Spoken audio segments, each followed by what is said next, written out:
Lieutenant general Shankar Prasad ji, रक्षा मंत्री ने आज जिस तरह की हुंकार भरी है उससे पाकिस्तान को क्या सबक मिला होगा? और उनकी ओर से कहा गया अभी तो ये सिर्फ ट्रेलर है, पूरी पिक्चर अभी बाकी है।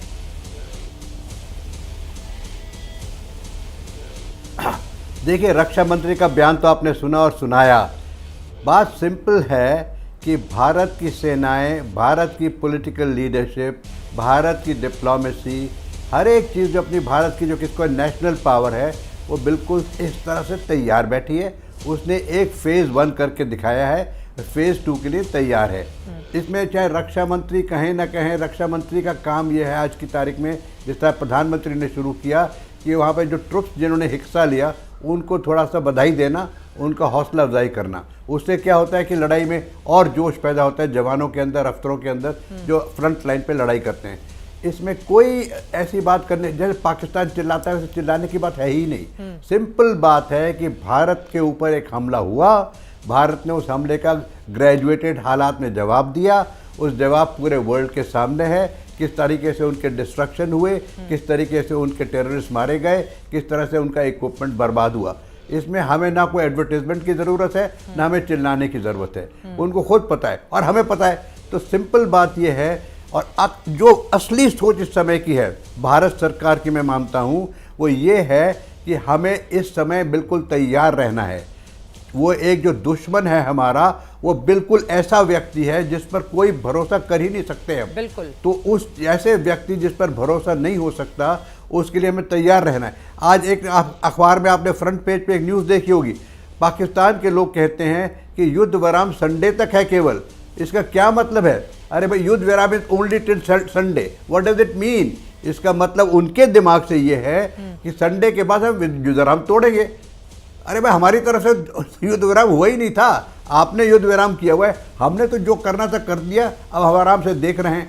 पानी आपका बंद है, पानी बंद रहेगा। जो हमारी और नीतियाँ चल रही हैं वो सब चल रही हैं, चाहे इंटेलिजेंस वाले हों, चाहे डिप्लोमेटिक हों, चाहे जो भी हों। सुशांत साहब बैठे हैं, वो बताएंगे कि डिप्लोमेटिक सर्कल्स में क्या बातचीत हो रही होगी। लेकिन इस समय सिर्फ हमें एक मैच्योर नेशन की तरह ये देखना है कि ऐसा हादसा जिस प्रकार से पहलगाम में हुआ था वो दोबारा ना हो जाए, और अगर हुआ तो हम करके दिखा देंगे, उसके लिए हम बिल्कुल तैयार हैं। और सबसे ज़रूरी बात जो चित्रा जी हमको समझनी चाहिए वो ये है कि पिछले 4 दिन का जो युद्ध चला था, उसमें जो हमारी एमिनेशन खर्च हुआ है, जो हमारा सामान खर्च हुआ है, उसको रिप्लेनिश करना। और ज़रूरी है कि जहाँ जहाँ हम लोगों ने हमले किए, जहाँ जहाँ हमने मिलिट्री एक्टिविटी की है, उसमें कुछ ना कुछ शॉर्टफॉल रहे होंगे, यानी कि we call them lessons learned.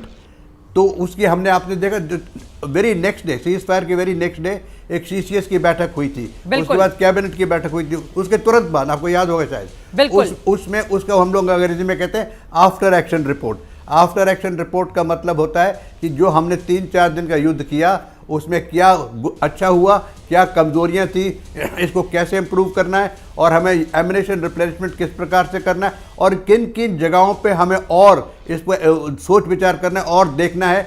क्योंकि अब जो हमें देखिए, जब भी हम इम्तहान में बैठते हैं, पर्चा देकर आते हैं, उसके बाद ये लगता है कि पर्चे में हमने लिख तो सब कुछ दिया, लेकिन दोबारा चांस मिला तो अरे ये पॉइंट भी लिख देते तो अच्छा होता, ये पॉइंट भी लिख देते तो अच्छा होता। हम लोग इम्तहान में ऐसे करते हैं ना।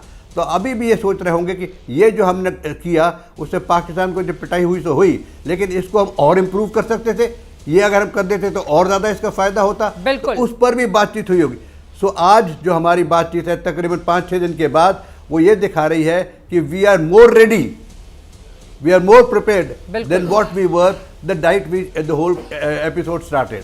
ये बड़ी बात आपकी ओर से कही गई है कि पहले से अब हम ज्यादा तैयार हैं और अब हमारा निशाना और ज्यादा सटीक रहने वाला है।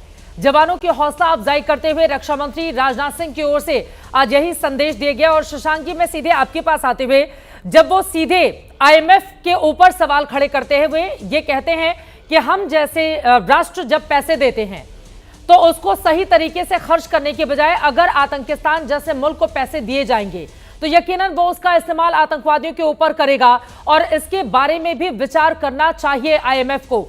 ये बातें जब रक्षा मंत्री कहते हैं तो क्या असर देखते हैं आगे आने वाले वक्त में? आपने बिल्कुल, रक्षा मंत्री जी ने बहुत ही साफ गोई तरीके से बातें कही हैं अंतर्राष्ट्रीय संस्थाओं को।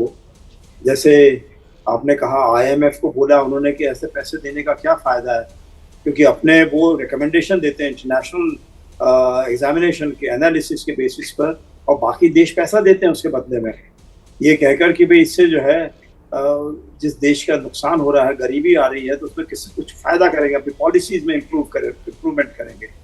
अब वहाँ तो इम्प्रूवमेंट कहाँ है, वो तो इतने लगातार हर साल हर महीने वो नए नए आतंकवादी घटनाएं करते रहते हैं, और वो कभी पड़ोस के देशों में करते हैं, कभी दूर दराज के देशों में करते हैं।